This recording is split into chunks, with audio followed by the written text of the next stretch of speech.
Hello guys, welcome back to my channel Green My Stick. Hope you all are doing well. इस video में हम बात करने वाले हैं एक ऐसे बीमारी के बारे में जिस पे हर किसी की अलग अलग पर्सपेक्टिव हो सकती है। इस बीमारी का नाम है हाइपरथाइमेशिया। हो सकता है आपने इसके बारे में सुना होगा। इसका एक और नाम है हाईली सुपीरियर ऑटोबायोग्राफिकल मेमोरी। इस वीडियो में मैं कोशिश करूँगी कि इस बीमारी के बारे में आप सभी को एक डिटेल्ड इन्फॉर्मेशन दे सकूं। तो चलिए शुरू करते हैं। सबसे पहले हम बात करेंगे कि हाइपरथाइमेशिया क्या है। हाइपरथाइमेशिया एक ऐसा डिसऑर्डर है जिसमें कोई भी व्यक्ति अपने जीवन में हुए हर एक एक्सपीरियंस को एक पूरे डिटेल के साथ याद रख सकता है अपने पूरे लाइफ टाइम के लिए।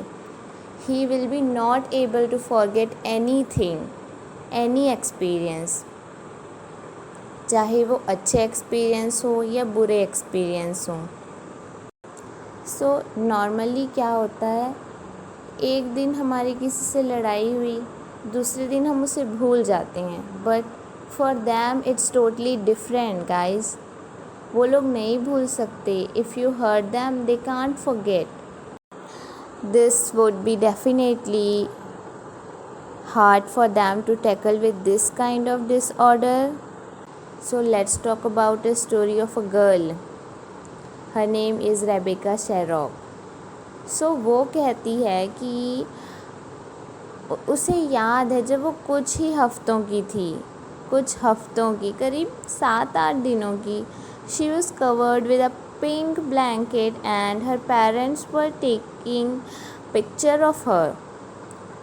Like normally क्या होता है, हम 3-4 साल बाद के भी हमें पूरे एक्सपीरियंसेस या कुछ मेमोरीज होते हैं, कुछ नहीं होते, बट ये सुन के ऐसा लगता है ये कोई डे ड्रीम हो, but it's true. Even Rebecca को भी नहीं पता था that she is suffering from hyperthymesia. एक दिन क्या हुआ, उसके पेरेंट्स बैठ के टीवी पे देख रहे थे हाइपरथाइमेशिया के पेशेंट्स का इंटरव्यू। रेबेका भी वहाँ बैठ के देख रही थी। तो रेबेका ने देखा कि जो इंटरव्यूअर है वो बहुत ज़्यादा shocked and he was using words like wow, amazing, fantabulous. Rebecca ने कहा कि क्या ये नॉर्मल नहीं है? तो उसके पेरेंट्स ने उसको समझाया कि ये नॉर्मल नहीं है, ये सभी हाइपरथाइमेशिया से इन सभी को हाइपरथाइमेशिया है। That's why they all are able to remember each and every experience in vivid detail of their lifetime. After this करीब 1 या 2 साल बाद रेबेका को पता चला कि उसे भी हाइपरथाइमेशिया है। रेबेका के बहुत से इंटरव्यूज़ यूट्यूब पे अवेलेबल है, आप सब जाके देख सकते हैं। उसके बाद बात करते हैं कि हाइपरथाइमेशिया क्यों होता है। तो इसके लिए अभी भी स्टडीज़ चल रही हैं। कोई परफेक्ट रीज़न अभी तक साइंटिस्ट या डॉक्टर्स ने दिए नहीं हैं, बट ऐसा माना जाता है कि जिन्हें हाइपरथाइमेशिया होता है उनका temporal lobe, a lobe of brain, so brain have different lobes, तो उसमें जो टेम्पोरल लोब होता है वो काफ़ी बड़ा होता है, वो ज़्यादा वर्क कर रहा होता है, क्योंकि temporal lobe is responsible for memory. लेकिन टेम्पोरल लोब का बड़ा होना हाइपरथाइमेशिया का कारण नहीं हो सकता। टेम्पोरल लोब के बड़े होने से ओसीडी की प्रॉब्लम हो सकती है। ये बोलना बहुत मुश्किल है कि हाइपरथाइमेशिया लर्नड होता है या वो चाइल्ड बर्थ से होता है। इस पे अभी भी स्टडीज़ चल रही हैं। बहुत से छोटे छोटे बच्चों में पाया गया है हाइपरथाइमेशिया। तो ये बोलना तो मुश्किल है कि ये लर्नड हो, ये चाइल्ड बर्थ से ही हो, इसके ज़्यादा चांसेस हैं, but studies are still going on. हमें इसके बारे में बहुत सी इन्फॉर्मेशन आगे और मिल सकती है। अब हम बात करते हैं कि कैसा लगता होगा उन लोगों को जो हाइपरथाइमेशिया से पीड़ित होते होंगे। मतलब क्या उनके लिए ये एक बोन है और इज़ इट अ कर्स? मतलब हर कोई चाहता है कि उसे सब चीज़ याद हो, जो भी वो फिज़िक्स के बुक में पढ़ता है, ऑल फार्मूलाज एंड डेरिवेशन, जो भी वो केमिकल रिएक्शन केमिस्ट्री बुक में पढ़ता है, या जो भी डायग्राम वो बायोलॉजी में पढ़ता है, वो चाहता है वो सब उसे याद हो, कभी उसे वो भूले ना। लेकिन वो लोग जो कुछ भूल नहीं सकते, उनको भी प्रॉब्लम्स होती होंगी लाइफ में। तो आइए बात करते हैं उन प्रॉब्लम्स के बारे में।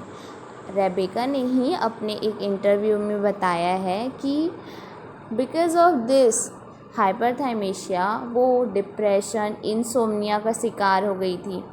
उसे नींद नहीं आता था, शी वॉज डिप्रेस्ड। आप अपनी कोई भी बैड मेमोरीज भुला नहीं सकते, इट्स सो डिफ़िकल्ट। लेकिन उसके बाद जब उसे पता चला कि ये बीमारी क्यूरेबल तो है नहीं, उसे अपने लाइफ टाइम इसके साथ जीना ही होगा, तो उसने डिसाइड किया कि वो अपने बैड मेमोरीज़ को खुद पे हावी नहीं होने देगी। इसलिए वो अपने गुड मेमोरीज़ को अपने बैड मेमोरीज़ पे हावी करती है। मतलब जब उसे कुछ बुरा फील लगता है, वो अपने गुड मेमोरीज़ को याद करती है, जिससे उसे अच्छा फील होता है। उन्होंने अपने एक और इंटरव्यू में एक बात कही है कि जब वो याद करती है अपने बचपन की मेमोरीज़, जब वो 3 साल की थी, तो फिज़िकली तो वो अडल्ट हो गई थी, लेकिन इमोशनल स्टेट वो 3 साल के बच्चे की तरह सोचने लगती थी। ये काफ़ी मुश्किल रहा होगा उनके लिए, लेकिन अब वो सीख गई हैं कि बुरे मेमोरीज़ को याद करना इज़ वर्थलेस। तो अब वो अपने अच्छे मेमोरीज़ को याद करके अपना प्रेजेंट और फ्यूचर अच्छा बनाती हैं। If you like this video, then please hit the like button, and if you don't like the video, please let me know in the comment section. Thank you guys.